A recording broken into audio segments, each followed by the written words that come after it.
Hey, good morning. It's May 3rd, 2022 at 8:18 a.m. my time. And the world, yet again, is a trippy, trippy place. I'm kind of dumbfounded on a personal level, but in the same way, in the same, kind of by the same token, I'm not surprised. But it's important for me to kind of share some of the things that are happening to me on a personal level that translate to why I'm doing these messages because people are reaching out to me.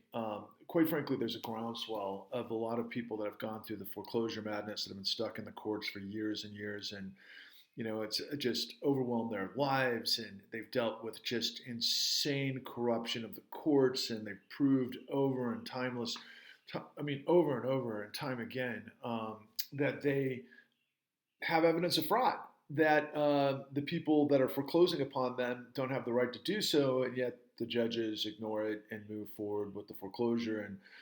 And when the home becomes kind of central to everybody's existence, it's just impossible to move on. I remember being in that headspace myself years ago, and I would never have had the tenacity to do everything that a lot of these people have done in the courts.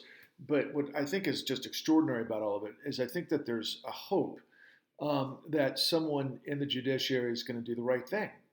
And I see over and over and over, it doesn't happen. I mean, now, granted, many of these people have been fighting for years and years and years, but many of them that are reaching out to me wound up, at the point of a gun by some sheriffs and thrown from their house in ways that they know that their house was stolen from them illegally. And,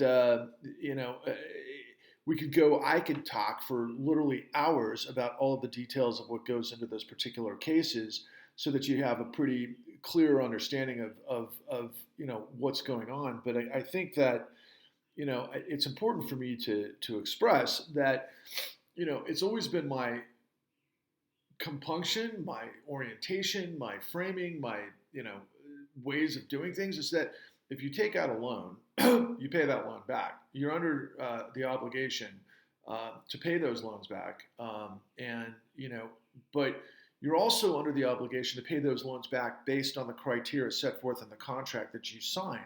So if you sign, something that might be completely, I don't know, just indoctrinated with all sorts of deceptive acts and practices, and you weren't able to recognize those problems, I don't think that the responsibility lies on you. Specifically, if you were told specific things that you would expect the outcome to be, and yet you weren't because of the contract, you were hidden, and then you try to remodify because adjustable rates, and it goes on and on and on. But see, what nobody understands is they're not looking at the full picture. Okay, so like for me, I never in a million years would have gone through 10 years of fighting in the courts. When shit hit the fan for me and my family back in the day, I just accepted it and just said, you know what, they can have the goddamn house back, and I don't want to have anything to do with it. I'm going to move on with my life, because never in a million years would I have tried to unearth all of the things that I ultimately unearthed in the con in just my specific case, because I knew it would have been a lost cause, and I was up against something that I could never change, and the system was much too big and concerted for anybody to listen to my specific scenario. And my mindset was, I want to understand the big picture. I want to understand how all of this came to be. I want to understand the questions that I couldn't resolve in my own case. And so one thing led to another that led to this journey that ultimately becomes the kind. And in so doing, it was so redeeming for me to find heroes every step of the way that tried everything in their power to prevent what happened to millions upon millions of people. But unfortunately, they were, thrown to the wolves as well, because the system had become that corrupt. And so ultimately, the miracle of the kind is that we were able to, get the genesis of the criminality, of understanding who knew what, when, and how, particularly in the government as it relates to our agencies. And the reason I continue to pound this into the general public's, conscious and trying to get it through to everyone, because I think most of us believe that we have to have a country of laws and the rule of law and the integrity of the law, and that if we have judges are there based on the criteria that we set forth in their careers, that they can basically, be on the bench forever without any, looking over their shoulder to fear without, to rule without fear or favor, that it would be an impossibility for judges in this country to become corrupt. But they are. And that's just one side of it. And so, I get these messages from these people that have gone, through the ringer in the courts, and they're like so beat down. It's the Stockholm syndrome thing, and they're like, we appreciate everything you're doing, and we applaud you, and it's really great that you're trying as hard as you are, but we can't win. And I'm like, well, I appreciate your point of view and you sharing everything with me. And, obviously in these cases, many of these people, because I'm a producer that can tell stories, they want to tell me all the intricacies of their stories, and their stories are incredibly important. But what I've found overseeing, like literally thousands of these cases, that the patterns are very similar from case to case. And I've heard and seen a lot of it. I mean, really, there are differences and nuances for each individual case. But, I know about the larger corruption. And I'm not trying to reach people that are beat down that can't raise up to fight corruption. I'm trying to find the rest of you who haven't been beaten down, who still believe that the American society should function on the rule of law and not criminality, to understand that we have become a criminal syndicate. The financial system has become a criminal syndicate. It has been able to loot the Federal Reserve as its own private stash, literally going back to 2009, through the smoke and mirrors of low interest rates and then bond buybacks and quantitative easing. This insanity that has destroyed supply and demand, that has destroyed accountability. I mean, just on the business side, let alone the integrity side of the law. I mean, and in so doing, they broke so many laws, it's insane. But beyond that, I mean, even at the Federal Reserve, I have knowledge that, and I don't have specific knowledge because I'm trying to work through the process and I'm kind of stuck at the moment. I haven't been able to get there with the research. But, it appears that the Federal Reserve had loaned trillions of dollars to Wall Street illegally, based on their own criteria, their own reps and warranties, their own standards, the law of Dodd-Frank and all of these other things that come into it. And it's a runaway shit show. And so, like, for example, I'm gonna transition just briefly to the Johnny Depp trial from this perspective, because I think there's an intersection that I want to make everybody aware of, because you can't get this message to the millions of people that need to hear it unless you can get on a platform with these algorithms that get to millions of people, unless somehow I can get to millions of people to understand that they've got to watch the con to get the information that should have been in front of them at least a year ago, to be able to unpack for everyone how exactly the system works. Because, like I continue to say, 2008 was an ancient history. It's what our system is that nobody understands except for the ones that are orchestrating it at everyone else's expense. And so I'm watching the Johnny Depp Amber Heard trial, and I know a lot of people get, super interested in the lurid details of, the relationship and, the rock star train wreck and all of the other, sort of methods that Amber had employed, given the whole scope of Me Too and, what she abused and those sorts of things. And I can understand why the general public would be interested in all of those kinds of scenarios. But for me, what I find the most interesting is when, industry professionals get on the stand, like this attorney who's a entertainment attorney, transactional attorney in his own words, a guy by the name of Richard Marks.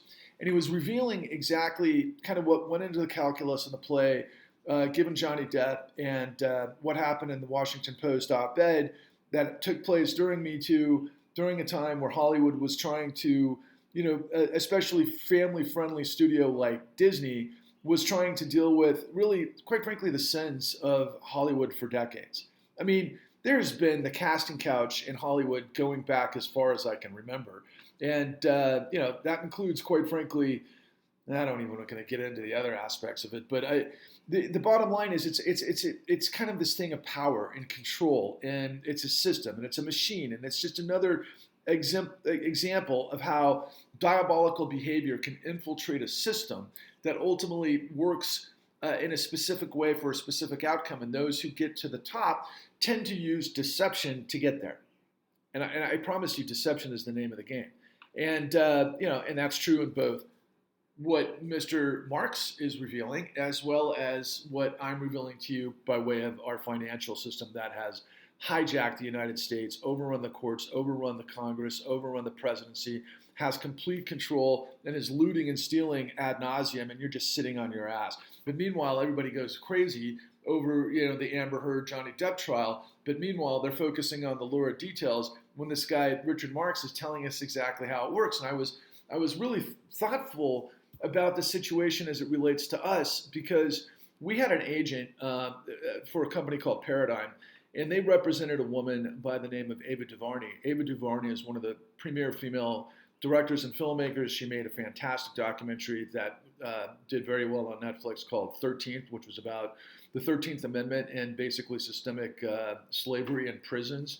Horrible story, but great revelations. And then she also did two fantastic films and series that I appreciate to no end. One was Selma, obviously the civil rights march on, in Selma, Alabama, during the civil rights era. And then, of course, When They See Us, the story of the African-American youth that were, set up for a rape scenario that they didn't actually do, and then went to jail for a long time, and it had horrific consequences. So we were represented by Paradigm. We thought that there might be a chance to work with Ava DuVernay, who has already broken through in the industry. She became kind of a sort of protege. I wouldn't say a protege, but she was certainly championed by Oprah Winfrey. And Oprah Winfrey, as we all know, is a billionairess, a very successful woman in her own right, the queen of media, so to speak, came out of Chicago, obviously a huge champion of President Obama as well. And, in our story, among other things, we reveal how predation targeted people that were like Addie Polk, an African-American widow who basically had her house stolen, and she was, forced to shoot herself instead of go out on the streets as a result of being set up through this insane game of deception.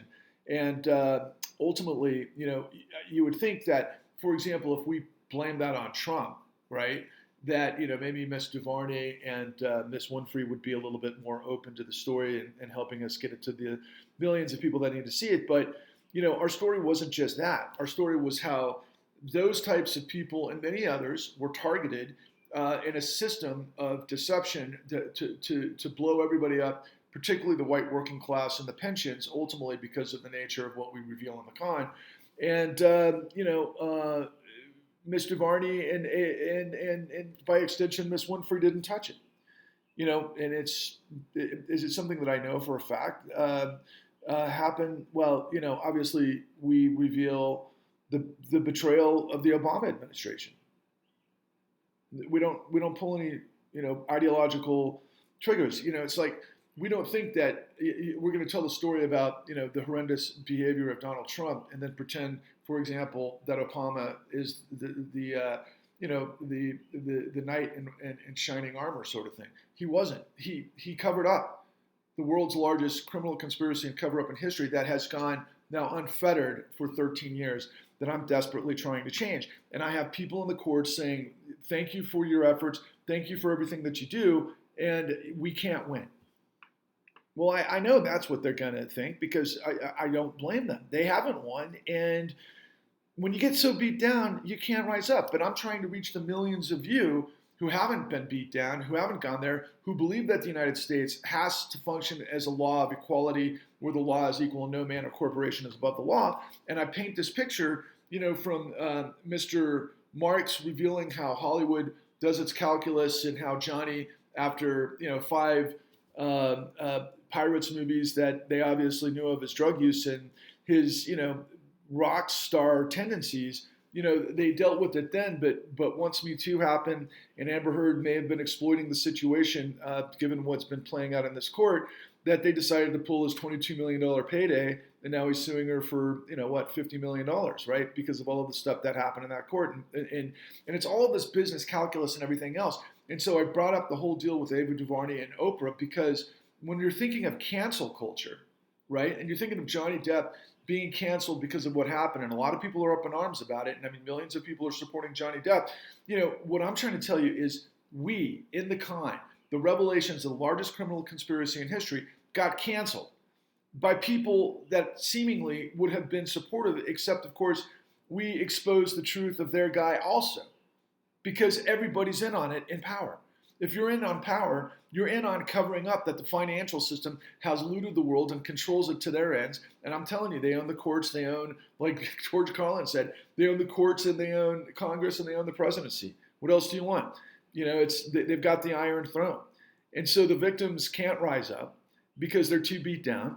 And here I am with the truth. I've got the $29 trillion freaking truth, all the details, all the evidence, all the heroes that are on display, all the pieces of the puzzle that come together, that if they lock in your mind in this world of madness, in this world of overwhelming, loud distractions, that you can finally get your head around the world that we actually live in. That 99.999% of us are on the crosshairs of. And yeah, true, like the top 10% are going to be able to withstand downturns. But when we have an economic recession, most of us are going to be feeling a depression. You can't afford the goods that you need. You can't afford your transportation. You don't get paid enough, and all the houses pricing is through the roof. And it's all a methodology of how that happens. And I continue to bring it back to really what we're dealing with. We're dealing with the new robber barons versus the new Confederacy. Back in, let's say after the Civil War, we had these robber barons, right? These titans in steel and oil and, transportation and all of those kinds of things that ruled the United States. And I think they became the richest people, quite frankly, in history at that time period. And I think to this day, Rockefeller was probably the richest guy in history. And the way we ultimately dealt with that was there was a mass movement between farmers that got sick and tired of the monopolies at that time and started fighting back because the robber barons and the trains and it just made it impossible to get their product to market, and then they were set up on predatory loans, and a lot of them lost their homes, so they fought back, and that became a part of the populism that also got involved with labor, got involved with women's suffrage, got involved with the environmental movement.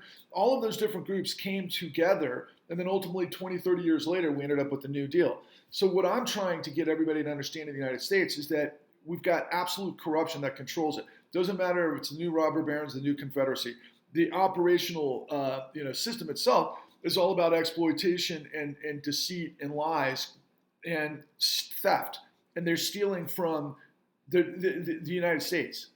They're stealing from the Federal Reserve to pad their own pockets at everybody else's expense. It's that simple, okay? And we know exactly how they do it. And so, we've got to come together and we've got to rise as a unified force of millions upon millions of Americans that don't want to live in a society that is lying and stealing from us.